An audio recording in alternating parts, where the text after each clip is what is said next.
Kang, Bapak, Om, Om. Kang Kang deh. ya. Kang. Biasa. Itu dipanggilnya kan emang Kang Noci ya. Iya. Betul. Kang Noci udah lama loh, kita waktu ketemu waktu itu kalau saya nggak salah 2019. 2019. Bener ya? Bulan November deh kayaknya. Oh iya. Saya ingat. Sekarang kita ketemu lagi di 2022. Itu udah Hampir 3 tahun lah ya. kepotong itu apa? Pandemi. Betul. Potong pandemi, tapi akhirnya kita bisa ketemu lagi di sini dan senang banget ketemu Kang Noci lagi di podcast World Atoy. Saya senang juga ketemu lagi. Hari ini kita ngobrol santai aja, minum-minum nggak apa-apa. Ya, boleh. Santai. 20 menit cukup lah ya. Cukup. Tapi kalau mau diperpanjang nanti ngomong sama Iya. manajemen aja. Bisa. Bisa ya Kang, bisa. Kang Noci dari rumah langsung ke sini apa tadi gimana? siang.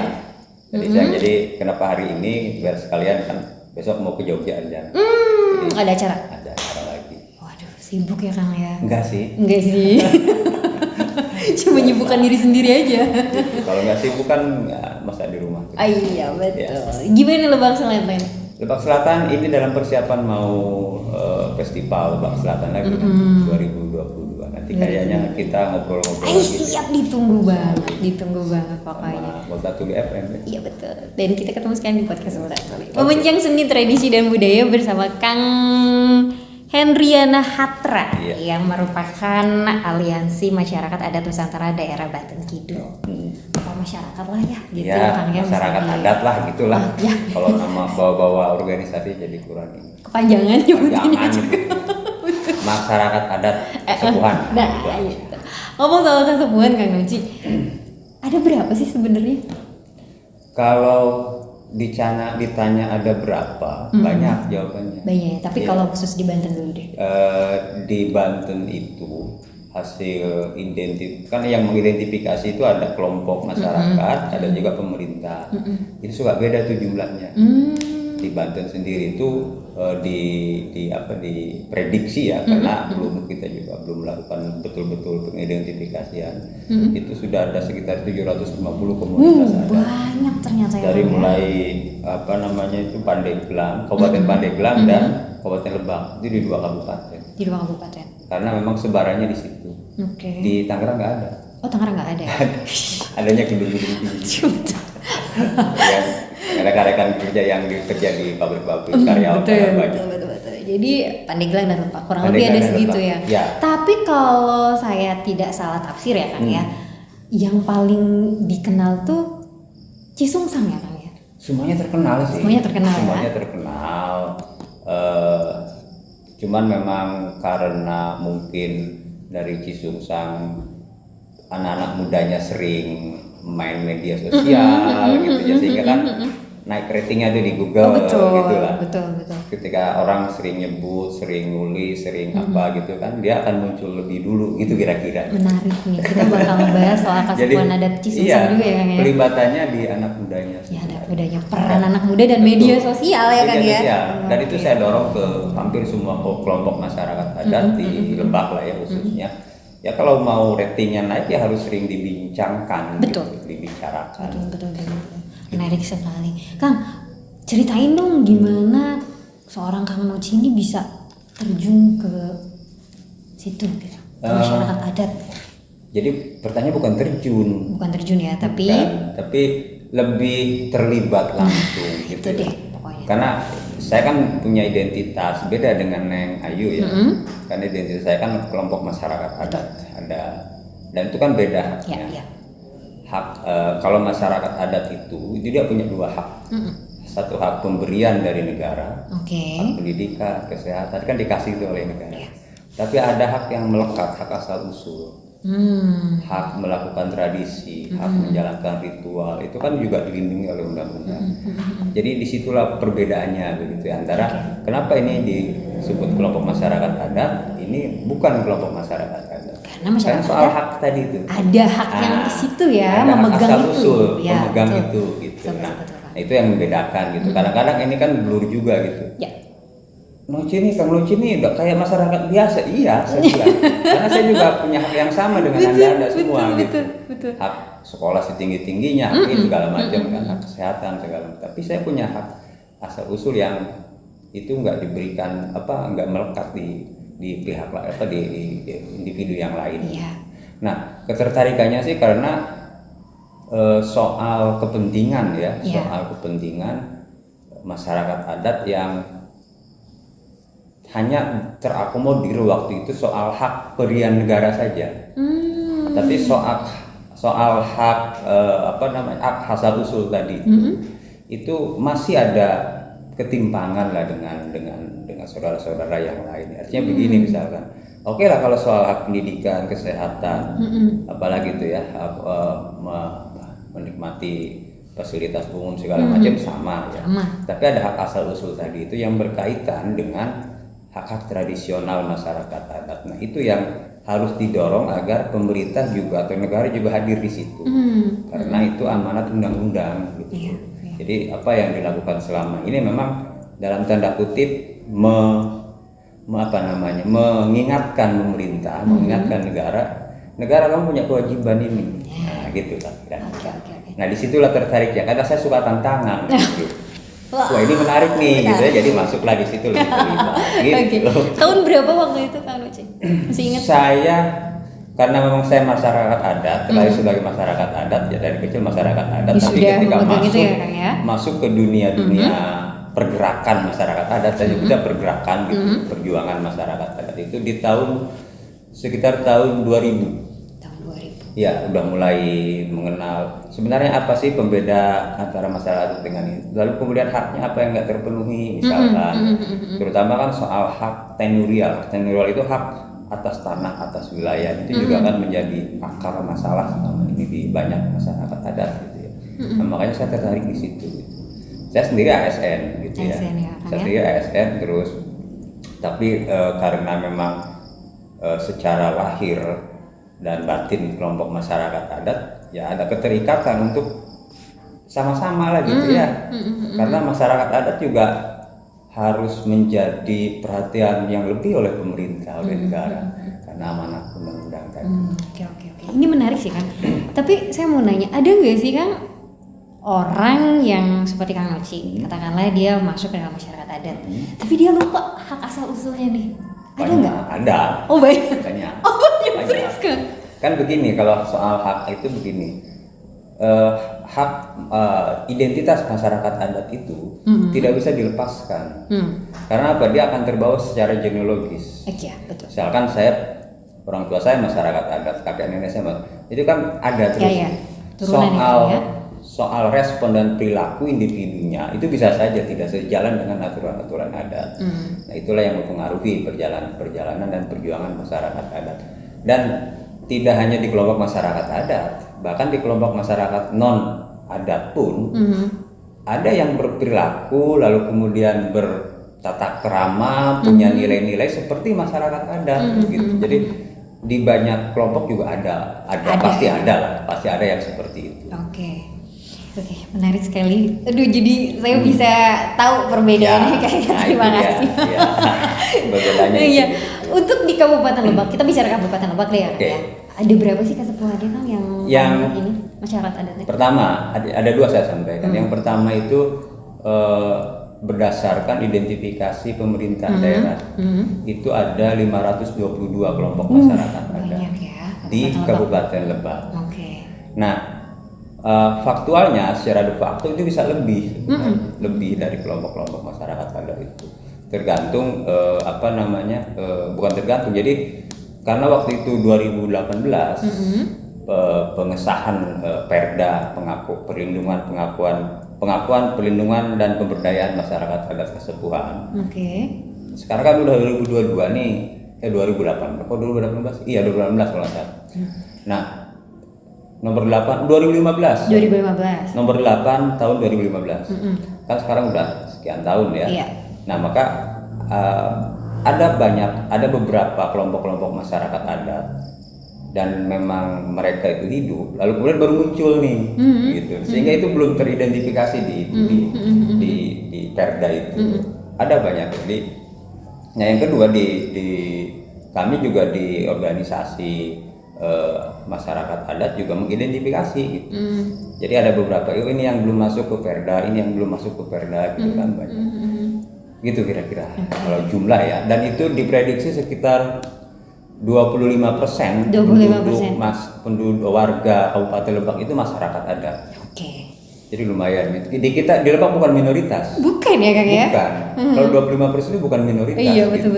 Jadi memang Kabupaten Lebak masih kental dengan masyarakat adatnya ya Kang ya. Betul. Bersyukur sekali untuk sahabat podcast yang ada di Kabupaten Lebak masih kental dengan masyarakat adatnya ya. Tapi kita perlu tahu nih.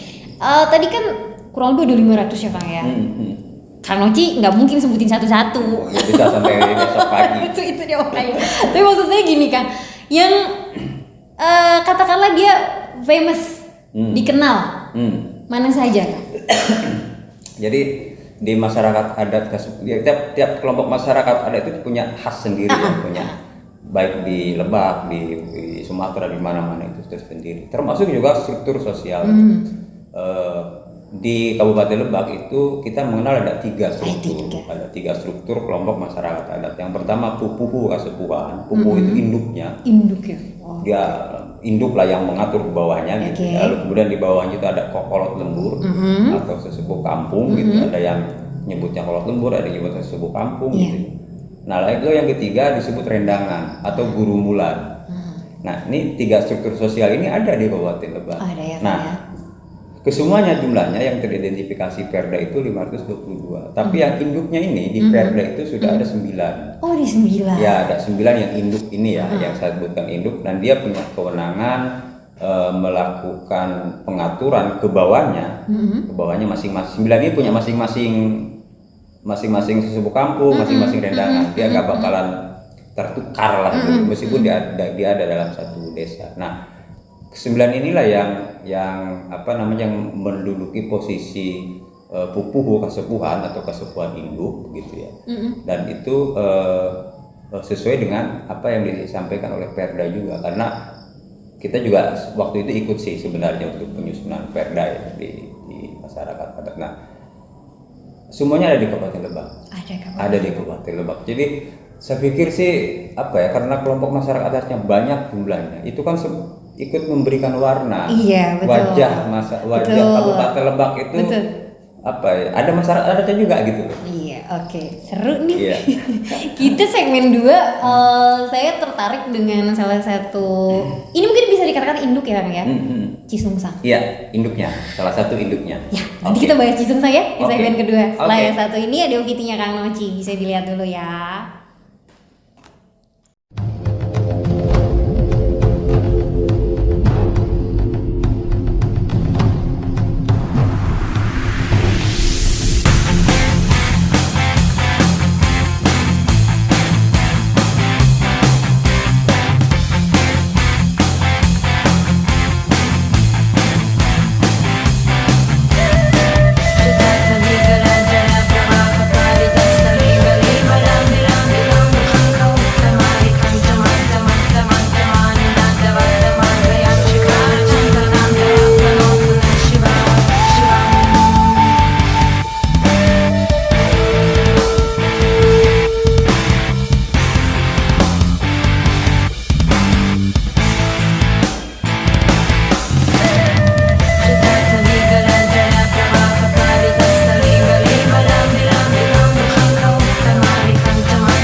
Kegiatan kayak gitu.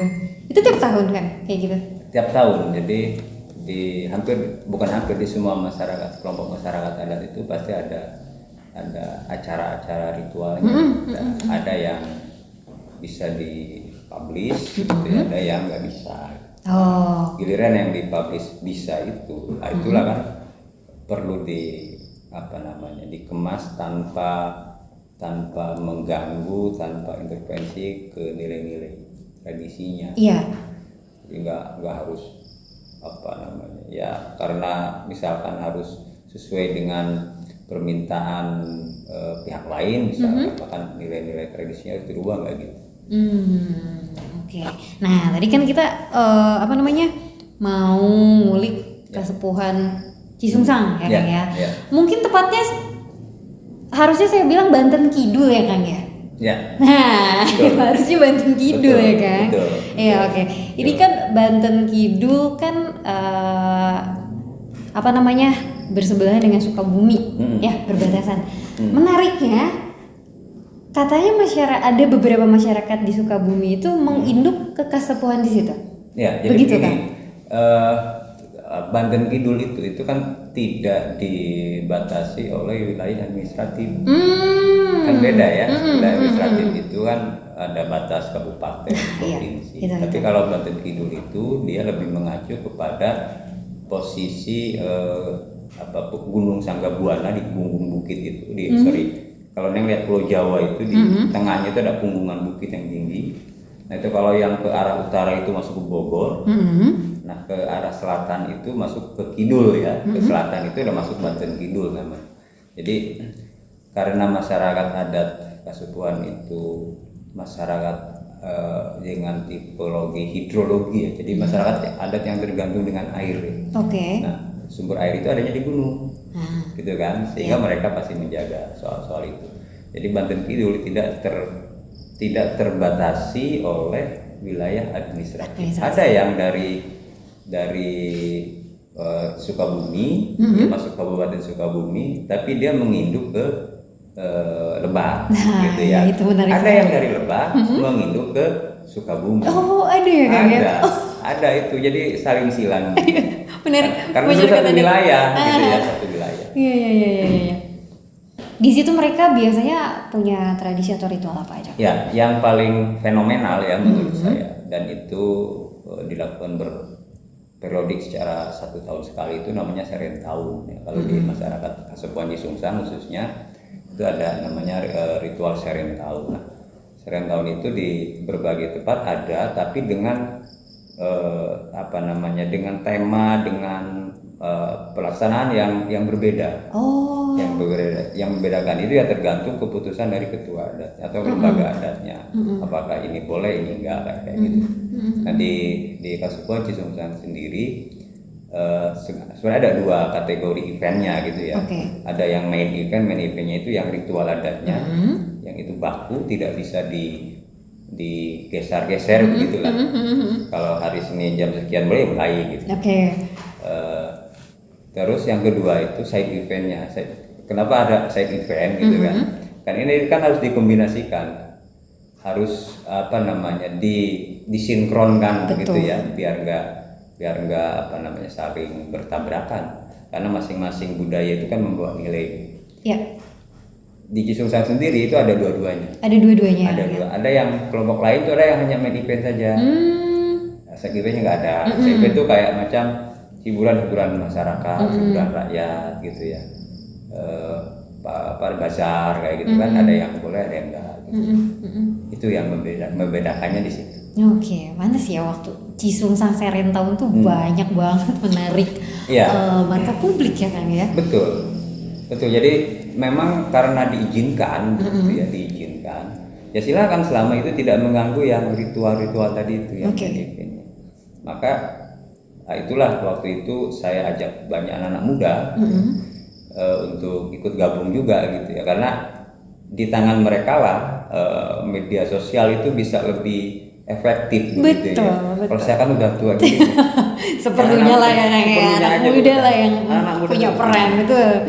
Dan itu terasa sekali begitu ya, terasa sekali itu pengaruhnya banyak sekali masyarakat yang hadir, yang datang ke Cisungsang ketika ada acara Serentahun. Gitu. Dan yang uniknya kalau datang ke sana pada saat Serentahun itu kalau ke rumah Abah nih ya, kalau ke rumah Abah itu. Abah ini ketua adatnya. Ketua adatnya. Ya. Ada namanya Imah Gede. Imah Gede itu tempat tinggalnya Abah di situ. Rumah dinasnya kan. Ya, rumah dinas lah ya. Katakan rumah dinas. Jadi Nah itu kan setiap tamu yang datang ke situ, siapapun itu mau nonton Serentaunya misalkan ya, mau lihat Serentaunya, mau jajan, mau apa, boleh makan gratis. Disiapkan kita 24 jam untuk tamu makan. itu. Untuk tamu siapapun, mau yang dagang gitu ya kan, banyak dagang tuh di sana, ya silakan makan gitu.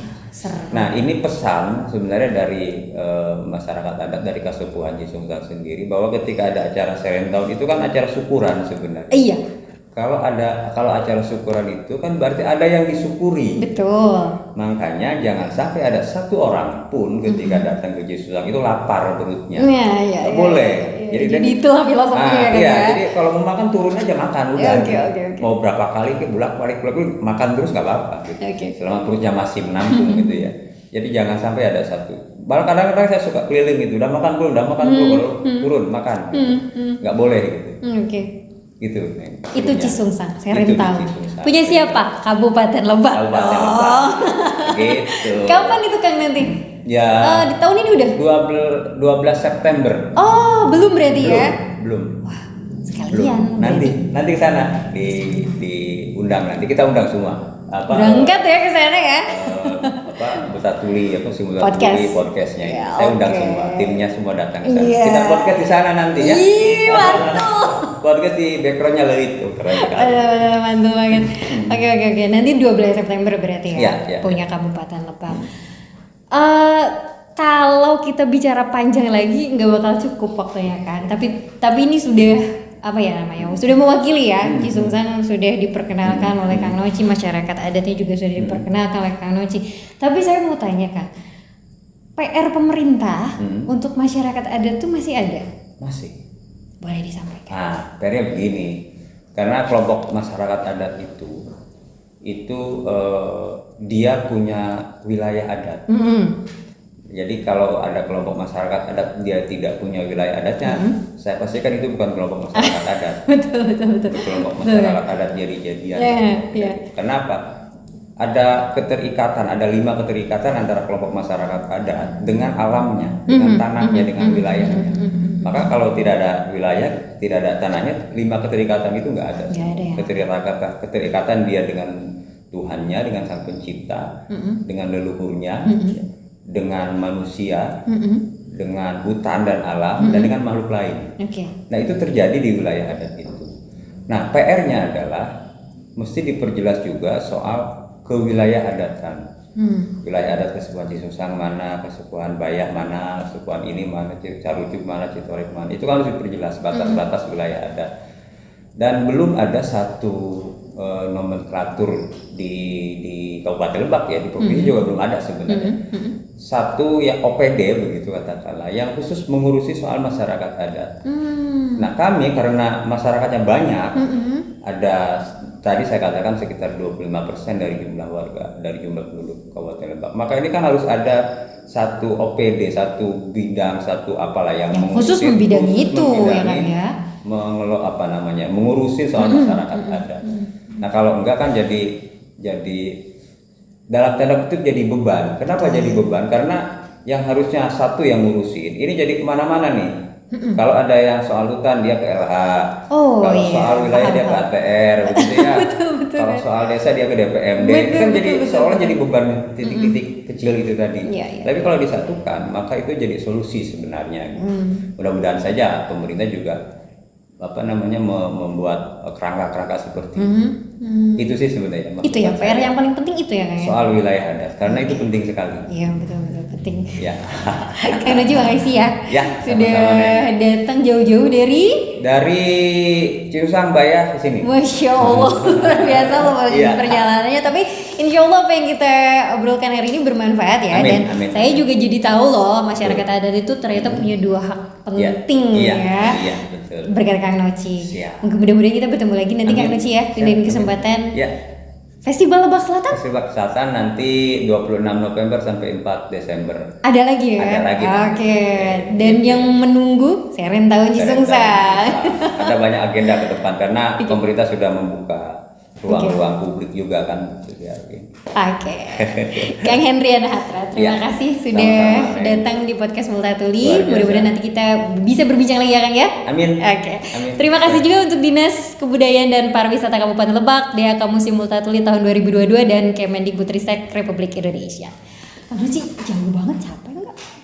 Kan memang diagendakan. Oh diagendakan ya. Sini dulu, baru ke